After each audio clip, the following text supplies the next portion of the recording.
우리나라 중부지방 아래쪽 어디서나 산지에 북사면 쪽에 비교적 잘 자라는 산딸나무는 낙엽 화렵수로서 펴고 300m에서 500m 지역에 많이 분포하고 수고 12m, 직경이 50cm까지 크는 나무로 한라산에서는 해발 1800m 되는 곳에서도 자란다.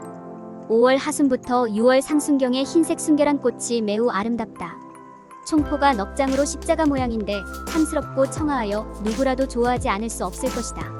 예수님이 십자가에 못 박혀 돌아가실 때 이 나무로 십자가를 만들었다고도 하는데 묘하게도 넉장의 꽃잎이 십자가를 닮아서 기독교인들이 특히 이 나무를 성스러운 나무로 여기고 있다.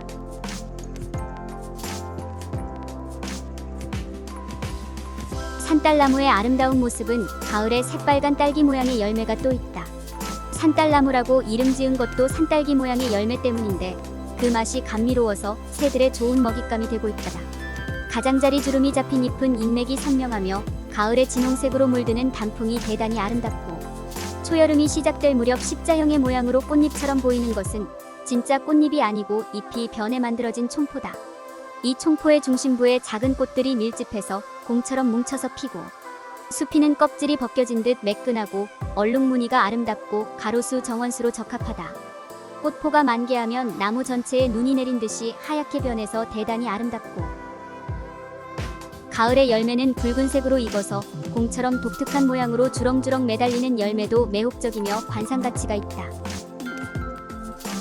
중층으로 뻗은 가지와 여기에서 갈라져서 발달한 잔가지가 이루는 모습이 단정하고 아름답다. 가끔 먼 산의 5, 6월경에 보이는 수채화 속에 하얀 점처럼 보이는 것이 있다면 거의 산딸나무일 확률이 높다. 산에 많이 있는 산벚나무와는 피는 시기가 달라서 확연히 구분이 되기도 해서 헷갈릴 일은 없다.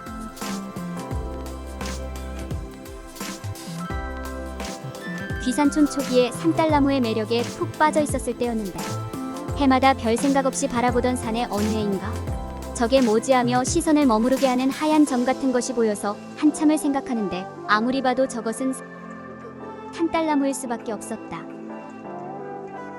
몇 년 전에 벌목을 했던 곳이라서 생각지도 못했고 아니 이렇게 가까운 곳에 제일 좋아하는 산딸나무가 있었다고 생각하니 너무 흥분되는 것이었고 산 정상 부근에 있어서 당장 올라가 볼 수는 없었지만 상당히 큰 산딸나무일 것으로 추정이 되었다. 일단 가을에 어떻게든 이식을 할 계획을 세우고 가을이 되기만을 기다렸다가 드디어 산에 올라가 보았다.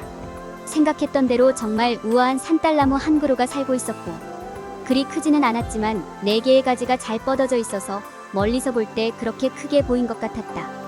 이식 작업 계획을 세우고 골동이로와 둘이서 벌목 작업을 위해서 만들어 놓았던 작업로를 헤치며 올라가게 되었는데 몇 년 동안 관리를 안 했던 곳이라서 풀과 잡목이 길의 형태를 알아보기 힘들 정도로 어지럽혀져 있었고 당시에는 굴삭기 운전이 그닥 능란하지 않았을 때였고 사실 산딸나무가 위치해 있는 곳도 굴삭기 초보인 저에게는 경사가 만만치 않은 곳이었다. 오로지 산딸나무를 캐서 와야겠다는 일념으로 용감무식하게 올라가기로 작정한 것이었다. 장맛비에 유실되어 버린 듯한 곳을 복구하고 지나가려다 어떻게 돼서 작업로 끝에 굴삭기가 아슬아슬 걸려버리게 되었는데 어설프게 나오려고 움직이다가 그만 아차하는 사이에 굴삭기가 넘어져 버리고 말았다. 다행인 것은 경사가 심했는데 넘어져서 굴러버리지 않았다는 것이고 안전벨트도 없어서 하지도 않았고 그곳에는 휴대전화도 불통인 지역이라 만약에 몇 바퀴 굴러서 크게 다치거나 아니면 굴삭기에 깔려버리기라도 했더라면 생각만 해도 아찔한 사고였다.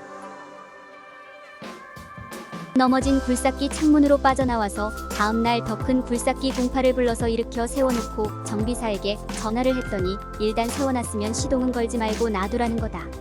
그렇게 하루를 세워놓고 나서 정비사랑 같이 시동을 걸었더니 천만다행 시동이 걸리고 결과는 최악은 면할 수 있었다. 만약 엔진 내부로 오일이 많이 흘러들어갔더라면 엔진을 내리는 상황도 올 수 있다는데 엔진 시동 초기에 뿌연 매연이 조금 많이 나오기는 했지만 잠시 뒤에는 정상적으로 작동이 되었다. 사고의 원인이 되었던 산딸나무는 견인하러 올라왔던 08 굴삭기로 견인이 끝나고 나서 굴치를 해서 가지고 내려갔다. 지금 생각해보면 무모한 생각이었던 것이 3km 정도 되는 곳에서 굴삭기로 나무를 캐서 실링바로 매달아 오게 되면 굴삭기가 덜컹거리면서 뿌리에 붙은 흙이 전부 떨어져 버릴 것인데 나무가 얼마나 몸살을 할 것인가? 는 전혀 생각지도 않았다. 그렇게 캐서 가져온 산딸나무가 지금도 비실비실한 것을 보면 모셔온 것이 아니라 끌고 와서 그런 것 같아서 많이 속상하다. 이렇게 산딸나무와의 인연은 시작이 되어서 향후에는 자작나무 숲 위쪽으로 산딸나무 숲을 조성해서 산딸나무와 오래오래 잘 살아볼 계획까지 마련하게 되었다. 숲을 아름답게 가꾸는 데는 산딸나무만큼 예쁜 나무가 있을까요? 구독, 좋아요 부탁드립니다.